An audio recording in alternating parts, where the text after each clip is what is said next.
مقبرة الشهداء، برج بعريريج.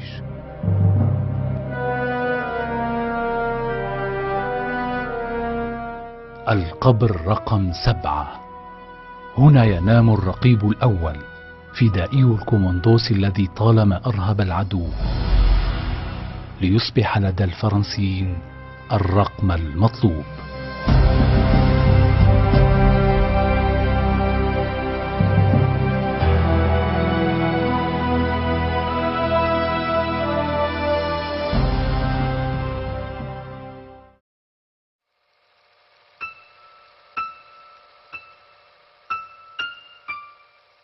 ابن الطيب حساني الرجل المعدم الذي كان رمالا، يرفع الرمل على ظهره ويسقي الأرض بعرقه.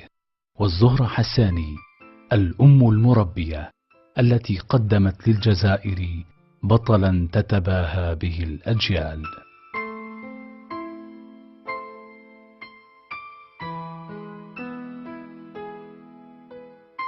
ولد عبد الكريم سنة 1939 من عائلة فقيرة بقرية البهيمة بوادي سوف جنوب الجزائر. أصغر أبناء الطيب الخمسة بعد فاطمة، محمد، عبد الحفيظ وتونس. عاش طفولته مع أترابه، تعلم وحفظ ما تيسر من القرآن بمسجد القرية على يد جده الإمام بن حميدة.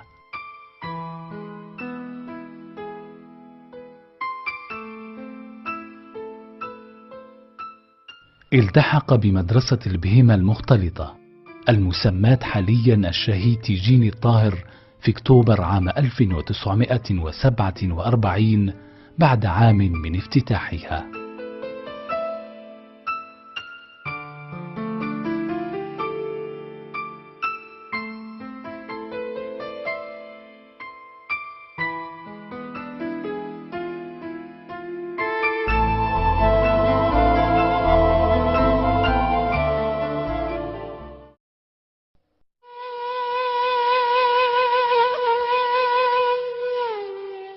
ولأن الحياة قاسية قساوة ظلم الاستعمار في تلك السنوات العجاف، وحتى يعمل ويساعد أسرته على صعوبات الحياة، التحق بأخيه عبد الحفيظ بمدينة برج بعريريج بداية سنة 1954 بعد أن سبقه هذا الأخير إليها.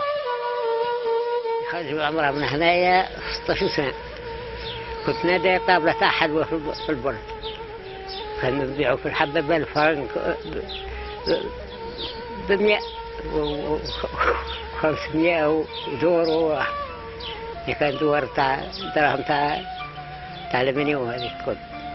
ودى في الطابلة من الطابلة وراح للجزائر، من الجزائر ولا جاء ثم البرج وقعد حتى للنهاية. عمل عبد الكريم رغم صغر سنه عاملا أجيرا عند أقاربه لفترة، ثم اتخذ وأخوه عبد الحفيظ طاولة لبيع الحلوى مصدرا لرزقهما أمام ملعب البرج مسعود بوزيدي حاليا.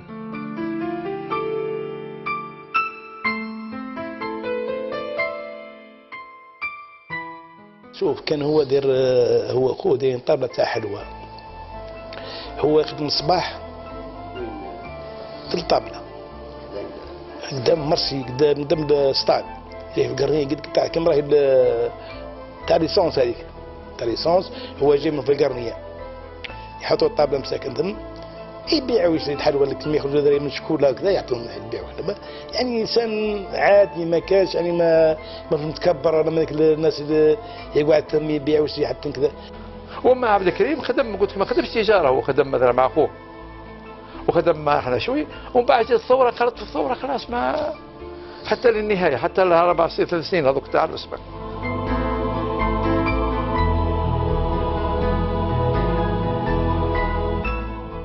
كان الفتى الشاب اليافع يتقد قوة وشبابا وذكاء، يتمتع بشخصية جذابة، يبيع الحلوى للأطفال كل يوم، ويودعهم بابتسامات بريئة عريضة ورهافة حس كبيرة، وكأنه يعطيهم حلوى النصر من جهة ويسلمهم مشعل الحرية من جهة أخرى.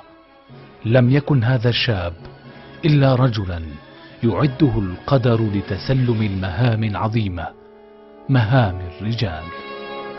يعني كان يجي الحانوت انا صغير يمكن اقل منه هو اكثر مني، يجي الحانوت نتاع عطيه احمد نقصروا بعضنا، يعني عنده واحد العقليه نتاع شيوخ مش تاع ديجان، يعني انسان عاقل ذكي مليح.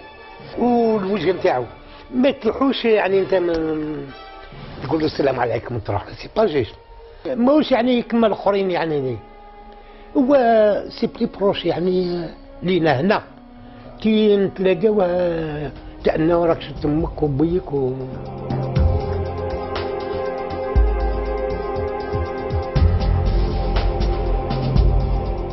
ومع اندلاع الثورة التحريرية أشهرا بعد التحاق عبد الكريم بالبرج، ولأنه تميز بخصال الشاب الهادئ الرزين المسالم محل الثقة والاحترام، لفت هذا الشاب أنظار الفدائيين الذين تقربوا منه واتخذوه صديقا أمينا مكلفا بمهام، وأية مهام أجل وأسمى من شرف النضال.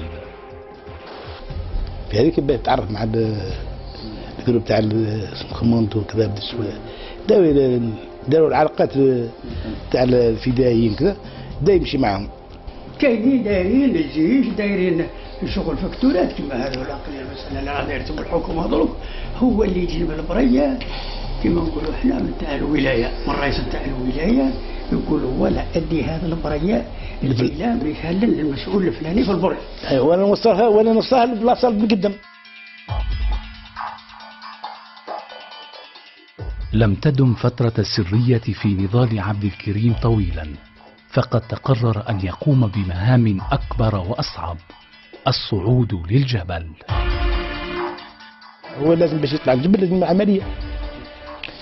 طلبوا مني واحد العملية في العقار، في التبرمة هذه تاع العقار. قلت له هو الطفل هذا بالعمول، هو يعس عليه بالعمول يعس، ولكن من بعد قالوا بلي بعد كشف أمر بلي فلان جا هو وياه الحانوت كاديها وكريم راح يحط. نعلم النهار اللي صفى لي العقليه المساله وعاد ياكل عندي ويشرب ويجي يدخل البرج في الليل ويخرج. يعني نعرفوا هذه المساله عنده تاريخ العقوي. ومن ثم بدا دخل مع درب اللوريسي الولود وعبد القادر والجماعه، دخل معهم شو عاد يبات برا سيدي وكباس. تنقل عبد الكريم حساني بين جبال البرج مع إخوانه، مجاهدا مدافعا عن وطنه، يتوسد الحجر ويأكل الخبز الأخضر، لا يرى إلا الحرية أو الشهادة مطلبا، إلى أن وقع عليه الاختيار.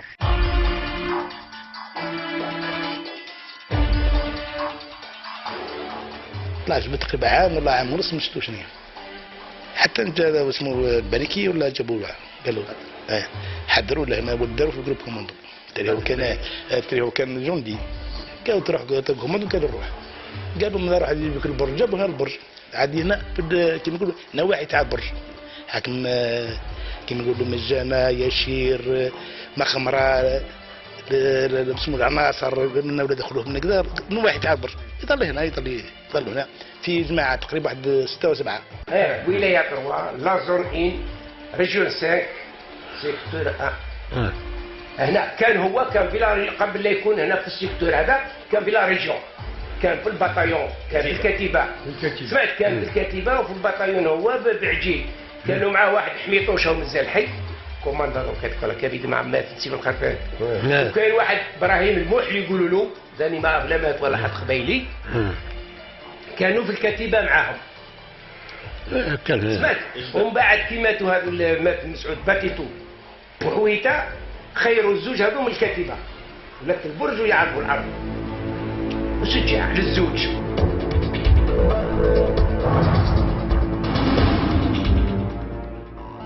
فرقة الكوموندوس التي كونتها الثورة الجزائرية أعطت المثال في السرية والاحترافية والروح القتالية العالية. اعتمدت قيادة الثورة عليها في حالة عجز المجاهدين أو استحالة قيامهم بعمليات خاصة. كان بزاف لا طنطا بصح باش نقول لك تاع من تاع هو تاع غيره وتاع كذا هما كيجيو ثلاثة أربعة مع بعضهم، بصح شكون يروح يدير العملية تعرف شكون؟ ما يقولوش شكون حتى من بعد يقول قبل. كلفت فرق الكوموندوس بالتدخل العاجل في العمليات الخطيرة والمستعصية كفك الحصار وإعلاء صوت الثورة والقيام بعمليات ضد المستعمر وسط المدينة وتصفية الخونة وحراسة القادة ونقل الرسائل المهمة المستعجلة. الكوماندو هما عندهم ثقة في الجيش، داير فيهم ثقة، والشعب داير فيهم ثقة. كان عبد الكريم